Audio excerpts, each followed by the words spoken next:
تفسیریں تو زیادہ تر میرے بھائی قرآن پاک کو کاؤنٹر کرنے کے لیے لکھی جاتی ہیں. جو قرآن خود ایک تفصیل شدہ کتاب ہے، کتاب فصلت آیاتہ، جو سورہ حمیم السجدہ میں آیا، اس کی آگے سے تفسیریں لکھنے کی کیا ضرورت ہے؟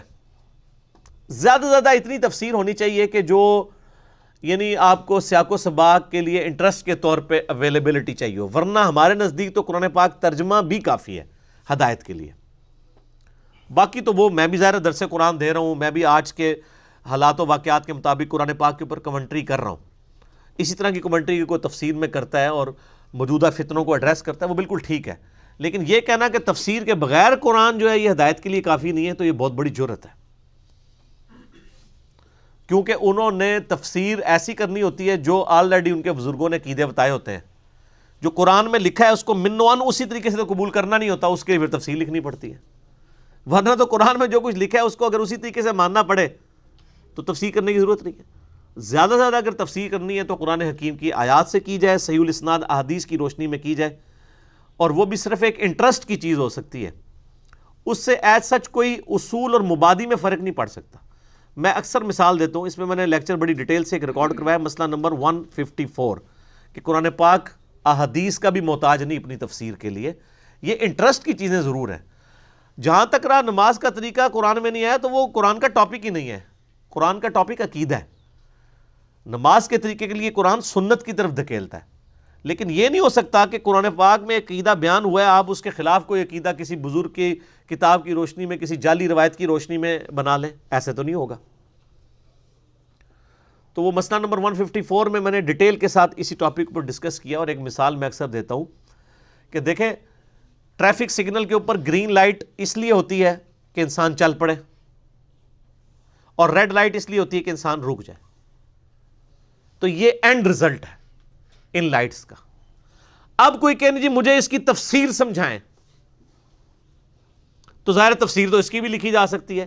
جی گرینری جو ہے یہ خوبصورت ہے، آنکھوں کو بھاتی ہے، اللہ تعالیٰ نے گرینری کو ایک پازیٹیولی، اتنے سارے درخت اگائے ہیں، سبزہ، یہ سب کچھ ہے. اور جو ریڈ کلر ہے یہ بلڈ کا کلر ہوتا ہے، وہ ڈینجر کی علامت ہے. اسی سے یہ چیز اخذ کی گئی ہے کہ سرخ بتی جو ہے اس پہ کھڑا ہوا جائے، یہ خطرے کی نشانی ہے، گرین کے اوپر چلا جائے. میں اس کے اوپر 1-2 صفحوں کا مضمون بھی لکھ دوں، اینڈ رزلٹ کیا ہوگا کہ گرین پہ آپ نے چلنا ہے اور ریڈ پہ رکنا ہے. یہ میری تفسیر کرنے سے کیا یہ ریڈ اور گرین کا جو اینڈ رزلٹ ہے اس پہ کوئی فرق پڑے گا؟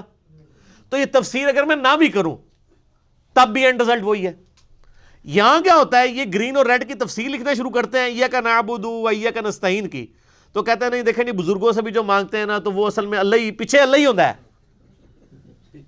اچھا ایڑ پیچھے اللہ ہوتا ہے، یہ تو قرآن کو نہیں لکھیا.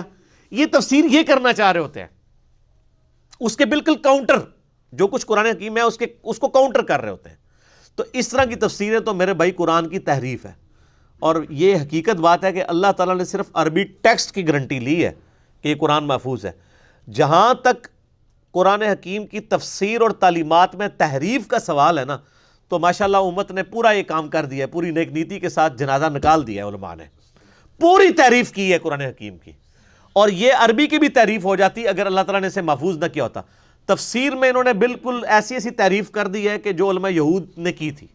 اور بخاری مسلم میں حدیث موجود ہے، میری امت میں وہی خرابیاں پیدا ہوں گی جو اگلی امتوں میں پیدا ہوئی.